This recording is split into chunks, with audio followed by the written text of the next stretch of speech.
Christophe, premier épisode. Est-ce que je peux te servir un café ? Très volontiers. Quand on s'est rencontrés pour la première fois la semaine dernière, tu m'as parlé d'une forme d'urgence à raconter ta vie. Tout à fait. Il y a une urgence parce que je suis fatigué de cette histoire. Il me faut une autre histoire. Ce témoignage mettra une fin à quelque chose. Peut-être que j'ai la réponse, peut-être que mon urgence vient du fait d'avoir envie d'être léger. Ma vie fait que je ne regarde pas la vie comme les autres. Combien de sucre ? 0. Alors, je m'appelle Christophe. Eh bien, je suis né dans une boulangerie-pâtisserie en Bretagne, avec plein d'odeurs. Des odeurs de chaussons aux pommes qui sortent du four, du pain qui chante, du pain noir et du pain de seigle, donc le mercredi. Mon père était boulanger-pâtissier, mon père était fils de boulanger-pâtissier. Et c'était la fête au village quand je suis né. C'est la voisine qui avait le téléphone, donc qui a reçu le coup de fil en pleine nuit. Donc mon père, il a reçu la voisine en pleine nuit qui lui annonçait que ma mère venait de donner naissance à ce petit bouchon, à ce petit garçon, moi. Parce que lui, il est en train de travailler. Je pense qu'il a fait la tournée des bistrots. 2 filles avant, son fils qui arrivait, c'était merveilleux, quoi. La relève était là, quoi. Mais après, j'ai été élevé dans des langes en broderie anglaise, et ma mère m'exposait comme en vitrine, si tu veux, tellement elle était fière de ses enfants, de ses 3 enfants, si tu veux. J'ai eu des parents vraiment aimants, dans un climat très hystérique, de boulot, de travail. La valeur, c'est le travail, le travail, le travail. Mon père était un travailleur incroyable, ma mère aussi.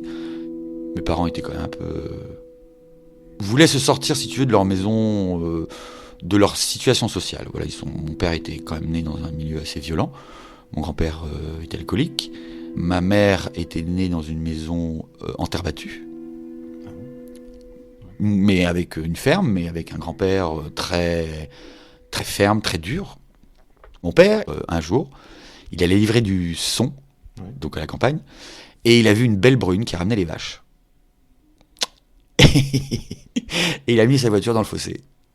Coup de foudre pour ma mère. J'ai trouvé une photo, quand je suis rentré la dernière fois en Bretagne, on a regardé avec ma mère, une photo de mon père et ma mère dans la ville d'à côté. La ville d'à côté, c'était 13 km. Hein. Mmh. Et mon père, un peu, genre années 50, beau gosse dans le sens, un peu Lino Ventura, si tu veux, le nez un peu cassé, comme ça, bonne gueule, des beaux yeux... Et ma mère avec son grand manteau. Et en fait, ils étaient fiancés, ils n'étaient pas mariés. Ils se tenaient la main. Mmh. Ma mère s'est mariée le jour de ses 20 ans. T'imagines ma mère vierge au mariage, la nuit de noces, leur chambre, même chambre que mon grand-père, avec un drap qui séparait les 2 lits.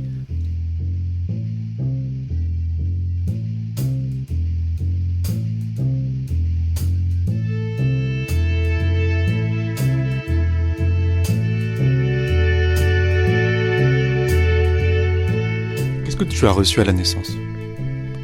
La joie. Je suis quelqu'un de profondément joyeux. Et elle vient d'où cette joie ? De cet amour, de cette rencontre explosive entre ton père et ta mère ? Ouh là, c'était pas si simple. Non, parce que d'abord j'étais le dernier. Donc j'étais le 3e, il y a eu 3 enfants avant, mais à 26 ans, ma mère tenait un commerce, elle avait 10 personnes sous ses ordres, parce qu'il fallait faire manger tout le monde, l'apprenti, l'ouvrier, la tante, le grand-père, les 3 enfants. La boutique était ouverte de 7h du matin et on la fermait à 9h du soir, il n'y avait pas d'interruption. C'était ouvert 6 jours sur 7 évidemment. Le lundi on travaillait, mon père travaillait parce qu'il fallait préparer les fournées. Des parents qui étaient tout le temps dans l'investissement, qui ont tout le temps été en travaux, tout le temps avec des projets, tout le temps en train de construire, tout le temps en train d'investir, en train de regarder plus loin, et puis surtout de vouloir donner une éducation à leurs enfants. Mon père m'a fait écouter de la musique classique. Casse-noisette, je me rappelle, le Tchaïkovski, on s'enfermait dans notre salle à manger. Mais il nous a donné le goût de la lecture. Pour moi, le plus beau cadeau qu'il m'ait donné, c'est la curiosité. De l'autre, du monde, de qu'est-ce qu'il y a derrière la colline. Vous habitiez au-dessus de la boulangerie ? Ouais. Et il y avait beaucoup de monde à la maison, en fait. Il y avait qui ? Des apprentis, des ouvriers, des stagiaires. Et pas toujours des gens bien. Je me souviens de mon lit d'enfant, bleu. Je me souviens de ma nounou, qui Marcel, et qui s'occupait de moi. Et moi, je voyais, ça c'est peut-être mon premier souvenir, les serpents sur le mur, des gros serpents qui venaient me manger, des terreurs d'enfant. Il s'est passé quelque chose en fait à cet âge-là, mais que je n'ai su que bien plus tard.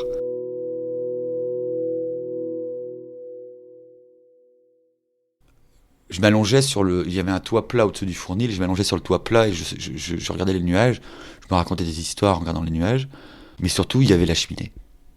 Et par la cheminée, tu avais les odeurs du four, du pain au chocolat, du croissant, de toute cette pâtisserie, parce qu'il a amené la pâtisserie en plus dans le village. La pâtisserie parisienne, la baguette. Je savais pas ce que c'était la baguette dans mon village. Ben non. Un pain de 2 livres, un pain de 3 livres, des pains qui sèchent pas. La baguette, c'est parisien, tu vas aller chercher après ton boulot à 5 heures, t'as la fournée, quoi. C'était pas la même chose. C'était des odeurs rassurantes? Gourmand, rassurant, enveloppant, enivrant. Et c'est un point de départ pour ma rêverie. Qu'est-ce qu'on disait de toi? Qu'est-ce que les adultes disaient de toi? Je pense que j'étais aimé par mon village, en entier. Parce que à 5 ans, je pouvais prendre mon petit vélo, aller n'importe où sur le territoire, si tu veux, de cette commune. J'avais soif, je frappais à la porte d'une ferme. J'avais envie d'une tartine de pain avec de la compote, je tapais dans la porte d'une maison. Et puis j'aimais l'école. J'étais mis à l'école, je devais avoir... j'avais 2 ans. Et parce qu'il fallait être propre pour aller... Donc ne pas faire caca dans sa culotte. Donc il fallait maîtriser, si tu veux... Donc la propreté, c'était une exigence pour pouvoir être gardé. Donc j'ai été propre à 2 ans. Et en fait, il y a eu un retour à 2 ans et demi. Tout d'un coup, j'étais plus propre.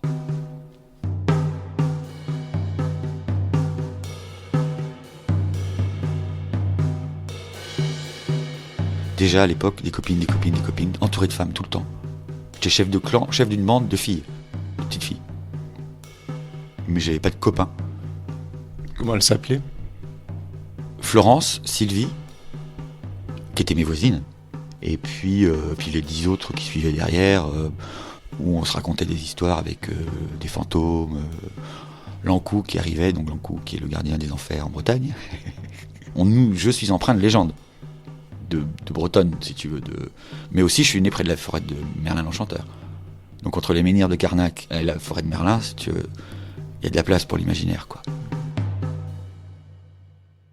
En tant qu'enfant, si tu veux, j'étais heureux jusqu'au jour où mon père a voulu me faire jouer au foot. Parce que c'était pas envisageable. Et en fait, mon père m'a foutu une raclée devant tout le monde, sur le terrain de foot, parce que je voulais pas. Moi, j'étais plus dans les jupes de ma mère. J'adorais la boutique, c'était une scène, c'est un théâtre. Alors madame, vous allez prendre une baguette? Moi, je voulais 2 pains au chocolat. Mais j'étais bien avec eux. Je me souviens d'eux, si tu veux, mais je me souviens aussi d'un village où la différence faisait partie de la vie. Le simplet du village, il sonnait les cloches. Tout le monde avait une fonction. La vieillesse, la maladie. La boulangerie, elle était entre l'église et le cimetière. Donc les cortèges. Et ma mère, qui, elle allait pas à la messe parce qu'elle n'avait pas le temps, parce qu'elle bossait. Mais dès que le cortège passait, hop, elle se faufilait dans le cortège, et puis elle allait jusqu'au cimetière pour dire ses condoléances, puis revenir travailler. Tout le temps revenir travailler. Les messes de Noël, c'est pareil. Il fallait rentrer tôt parce qu'il fallait donner des brioches après la messe de Noël. Les gens venaient acheter après la messe de Noël pour aller prendre un chocolat chaud. C'est magique, je suis né dans un endroit magique. C'est beau, naturellement beau, et en plus il y a plein de légendes.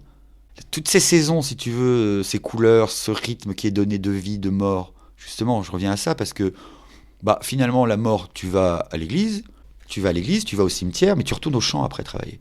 Donc il y avait cette espèce d'inscription, comme quoi c'est naturel. On n'a pas peur. Donc ça peut être quelqu'un qui s'est pendu, quelqu'un qui s'est jeté dans un puits, une petite vieille qui tombe dans l'âtre de la cheminée, parce que c'est comme ça qu'on mourait. Ça, c'est des histoires que t'entendais? Ouais. Des grandes cheminées où tu as des bancs en pierre. Et en fait, les petites vieilles, elles restaient au coin du feu, puis à la fin, elles tombaient dedans. C'est comme ça qu'on mourait. Une petite fille qui s'est fait écraser par le tracteur de son papa. Mais ce sont des cousins, tout ça, parce qu'on est tous cousins, de toute façon. Mais l'horreur avait une forme de normalité. Mais je pense que c'est la Bretagne, mais je pense que c'est un rapport à la terre, tout simplement. Je pense que tous les gens qui viennent de la terre, qui n'ont pas oublié d'où ils viennent, ils savent très bien qu'ils y retournent. Donc le reste, c'est du décorum, quoi. On sait qu'on va finir.